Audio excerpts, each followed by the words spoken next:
Les missions se multiplient, nous sommes le couteau suisse, nous sommes la police de l'actualité. Et là, on a tous un sujet, parce que la plupart des feux de véhicules, c'est dans des quartiers difficiles, sensibles, vous les appelez comme vous voulez. On tous un sujet qui est important. En fait, aujourd'hui, la police, elle travaille sous un commandement. Elle suit pas une politique, mais elle suit les demandes et les commandes d'un gouvernement. Si demain, on nous dit la priorité, c'est d'enlever le sentiment d'insécurité dans les quartiers, parce qu'il y a beaucoup de gens dans les quartiers qui aimeraient vivre, comme je l'ai vu sur votre reportage, qui aimeraient vivre paisiblement.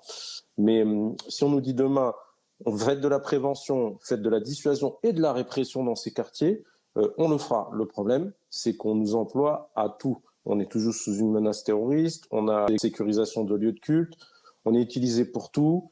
Vous savez, il y a 20 ans, une brigade de nuit, c'était pour un commissariat avec 100 000 habitants, c'était 3 véhicules de police. Aujourd'hui, c'est maximum un véhicule de police, police secours. Sans compter les gardes d'hôpital qu'on nous demande de faire. Enfin, on fait un peu tout. Ouais. Et du coup, on essaye de s'adapter. Et c'est vrai que je pense que le fait d'avoir mis 90 000 forces de l'ordre, c'était un signe fort et c'était important de souligner. Mais aujourd'hui, on est obligé de s'adapter à la délinquance opportuniste ou organisée qui s'accroît. Et donc, en fait, comme l'a dit le monsieur, il faut de la présence policière. Voilà, tout simplement. Mais bon, ce que vous nous dites aussi, il faut nous donner les moyens. Ce que vous nous dites, c'est que quand même, le fait de vous appeler sur plusieurs théâtres d'opération, ça déprécie, voire ça affaiblit votre mission première, en fait.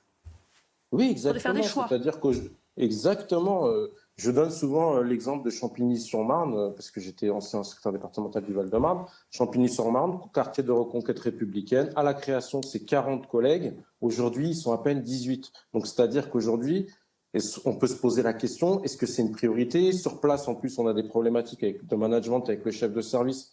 Personne ne fait rien. La justice pénale. Voilà, la réponse pénale cet été, pendant les émeutes, elle a été claire, parce que pour une fois, c'était pas que les forces de l'ordre qui étaient touchées, c'était des crèches, c'était des mairies, c'était parfois des maires avec leurs familles chez eux. Et ça a choqué l'ensemble de la population française. Et là, on a vu la justice, avec qui la police travaille tous les jours, qui a donné une réponse pénale très très forte.